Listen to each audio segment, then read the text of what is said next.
Hello નમસ્કાર વિદ્યાર્થી મિત્રો, આજે આપણે વાત કરીશું તારીખ 6/9/2024ના રોજ ધોરણ 7 વિષય સામાજિક વિજ્ઞાનની જે એકમ કસોટી લેવામાં આવનાર છે તેના પેપરનું સંપૂર્ણ સોલ્યુશન આજે આપણે વિડીયોની અંદર જોવાના છે। તો આ વિડીયોને અંત સુધી જોવાનું ભૂલતા નહીં।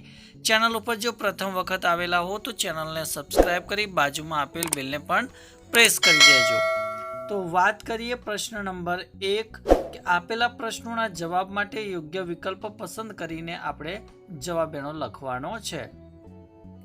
પહેલો પ્રશ્ન છે કે ગુજરાતમાં દિલ્હી સલ્તનતની સ્થાપના ક્યારે થઈ હતી? તો જવાબ આવશે ઈસવીસન 1304ની આસપાસ।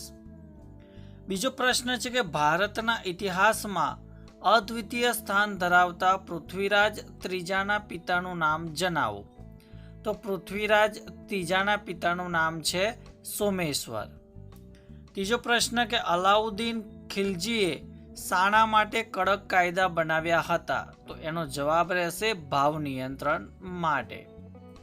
ચોથો પ્રશ્ન કે રણ પ્રદેશમાં પવનની ગતિ મંદ પડતા માટીના કણ જમીન પર પથરાય તો તેને શું કહે છે? તો એ જવાબ આવશે ઢૂવા। પાંચમો પ્રશ્ન કે વિશ્વમાં સૌથી વધારે બાળ મજૂરો કયા દેશમાં છે? તો જવાબ રહેશે ભારતમાં। ત્યારબાદ પ્રશ્ન નંબર 2 છે કે નીચેના વિધાન ખરા છે કે ખોટા તે જણાવો। એમાં પહેલું વિધાન છે કે રાજમાતા મિનળ દેવીએ દ્વારકાધીશ મંદિરનો યાત્રાળુ વેરો બંધ કરાવ્યો હતો। તો આ વિધાન ખોટું છે। બીજું વિધાન છે કે તુગલુક વંશમાં ટપાલીઓ માટે હલકારો શબ્દ પ્રચલિત હતો। તો આ વિધાન ખરું છે। ત્રીજું વિધાન છે કે કેટલીક મોટી નદીઓ પોતાની શાખા પ્રશાખાઓ દ્વારા સમુદ્ર કિનારે નળાકાર સરોવરની રચના કરે છે। તો આ વિધાન ખોટું છે। ચોથું વિધાન જોઈએ કે રણ પ્રદેશમાં પવન એ ઘસારણ અને નિક્ષેપણનું મુખ્ય પરિબળ છે। તો આ વિધાન ખરું છે। પાંચમું કે આપણા દેશમાં બધા બાળકોને 7 થી 18 વર્ષની ઉંમર સુધી મફત, ફરજિયાત અને સાર્વત્રિક શિક્ષણ મેળવવાનો અધિકાર છે। તો આ વિધાન ખોટું છે। પ્રશ્ન નંબર 3 કે ખાલી જગ્યા પૂરો। એની અંદર પહેલી ખાલી જગ્યા કે કુમારપાળ ચરિત્ર નામના ગ્રંથની રચના ખાલી જગ્યાએ કરી હતી? તો આની અંદર જવાબ રહેશે હેમચંદ્રાચાર્યજીએ। બીજો પ્રશ્ન કે રઝિયા સુલતાનાના અવસાન પછી અમીરોએ ઇલ્તુત્મિશના પુત્ર ખાલી જગ્યાને દિલ્હીની ગાદીએ બેસાડ્યો? તો જવાબ આવશે નાસિરુદ્દીન। ખાલી જગ્યા પિંડોની જેમ પૃથ્વીનો આકાર પણ ગોળાકાર છે। તો અહીંયા જવાબમાં આવશે અવકાશી। પ્રશ્ન 4 કે આધુનિક સમયમાં ઉચ્ચ શિક્ષણમાં ખાલી જગ્યાને નહીં ભણાવવાનું વલણ ક્યાંક જોવા મળે છે? તો આની અંદર જવાબ આવશે દીકરીઓને। પાંચમી ખાલી જગ્યા છે કે ખાલી જગ્યા વ્યક્તિઓ માટે ચૂંટણી પંચ દ્વારા મતદાનની વિશેષ સુવિધા ઊભી કરવામાં આવે છે? તો એ જવાબ આવશે દિવ્યાંગ વ્યક્તિઓ માટે।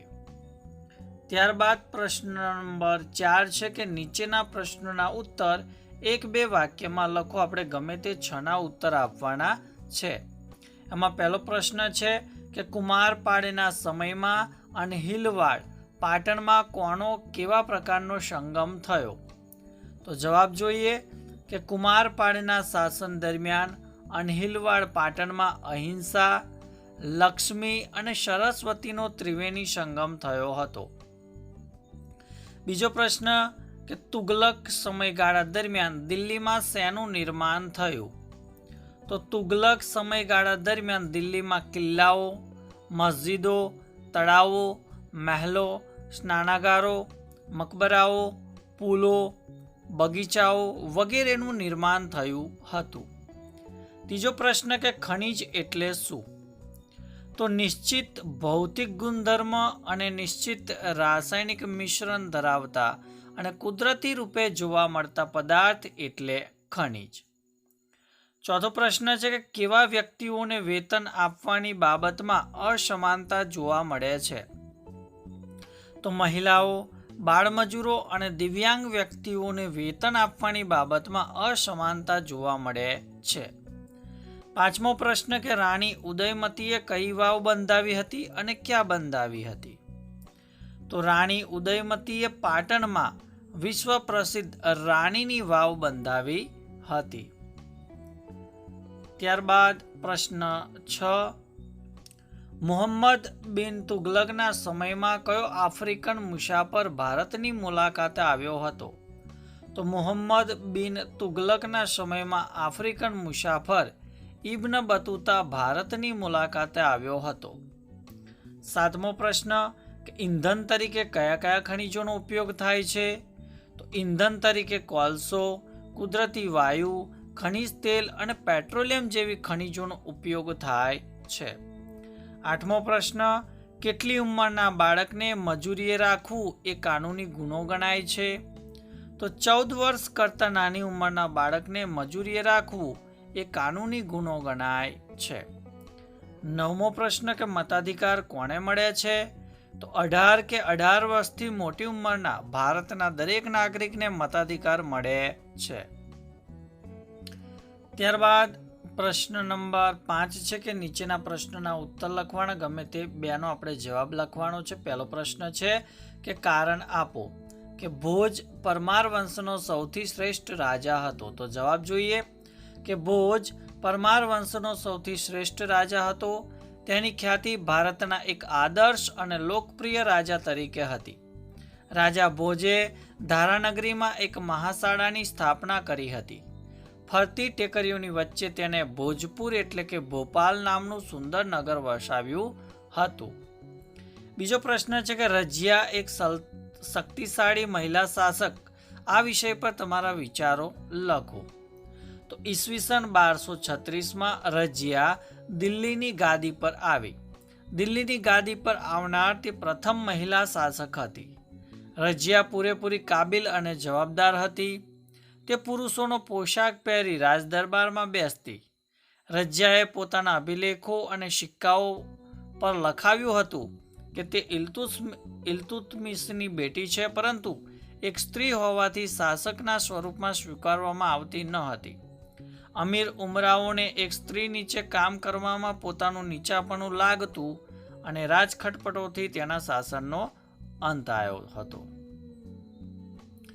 ત્રીજો પ્રશ્ન છે કે નાળાકાર સરોવરની રચના સમજાવો. તો નદી મેદાની પ્રદેશમાં સર્પાકાર વહનમાર્ગ ધારણ કરે છે. તેના વહનમાર્ગમાં કિનારા પર સતત ઘસારણ અને નિક્ષેપણ થતું રહે છે. સર્પાકાર વળાંકો સમય જતાં ખૂબ જ નજીક આવી જતા લગભગ ઘોડાની નાળનો આકાર કે વર્તુળાકાર ધારણ કરે છે. આ અવસ્થામાં પૂર આવવાથી નિક્ષેપણના કારણે વળાંક વચ્ચેના ભૂમિભાગો નદી પ્રવાહથી કપાઈ જાય છે અને નદી તેના લાંબા માર્ગને છોડીને સીધો માર્ગ ગ્રહણ કરે છે. નદીએ છોડેલા નાળ આકારના ભાગમાં પાણી ભરાયેલું રહી જાય છે, જેથી નાળાકાર સરોવર રચાય છે. ચોથો પ્રશ્ન છે કે સરકારે બાળમજૂરી અને બાળ અધિકારો વિશે કરેલી જોગવાઈ જણાવો. તો બાળમજૂરી સમાનતા અંગેના બંધારણની જોગવાઈનો ભંગ કરે છે. બાળમજૂરી શિક્ષણ મેળવવાના અધિકારનો ભંગ ગણાય છે. આપણા દેશના સૌ નાગરિકને 6 થી 14 વર્ષ સુધી મફત, ફરજિયાત અને સાર્વત્રિક ભણવાનો અધિકાર છે. આ અધિકાર સમાન રીતે આપવામાં આવેલ છે. આધુનિક શાળામાં ઉચ્ચ શિક્ષણમાં દીકરીઓને ન ભણાવવાનું વલણ ક્યાંક ક્યાંક જોવા મળે છે. બાળકોને શાળામાં ભણવાનું છે તે ઉંમરે તેઓ મજૂરી કરે તો એક પ્રકારનો ગુનો બને છે.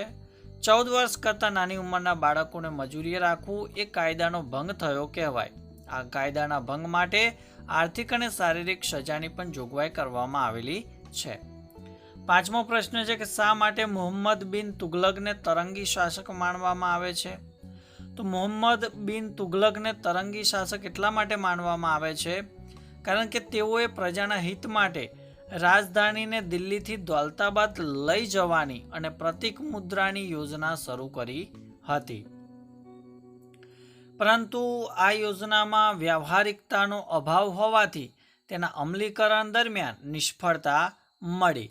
તેથી મુહમ્મદ બિન તુગલકના નિર્ણયોને કારણે તેઓને તરંગી શાસક ગણવામાં આવે છે. તો વિદ્યાર્થી મિત્રો, ધોરણ 7 વિષય સામાજિક વિજ્ઞાનની અંદર આપણે એકમ કસોટીના પેપરનું સંપૂર્ણ સોલ્યુશન જો તો વિડીયો ચોક્કસથી ગમ્યો હશે તો વિડીયોને લાઇક કરી દેજો. આ વિડીયોની લિંકને તમારા અન્ય મિત્રો સુધી શેર કરી દેજો અને ચેનલને સબસ્ક્રાઈબ કરી દેજો. Thank you. આભાર.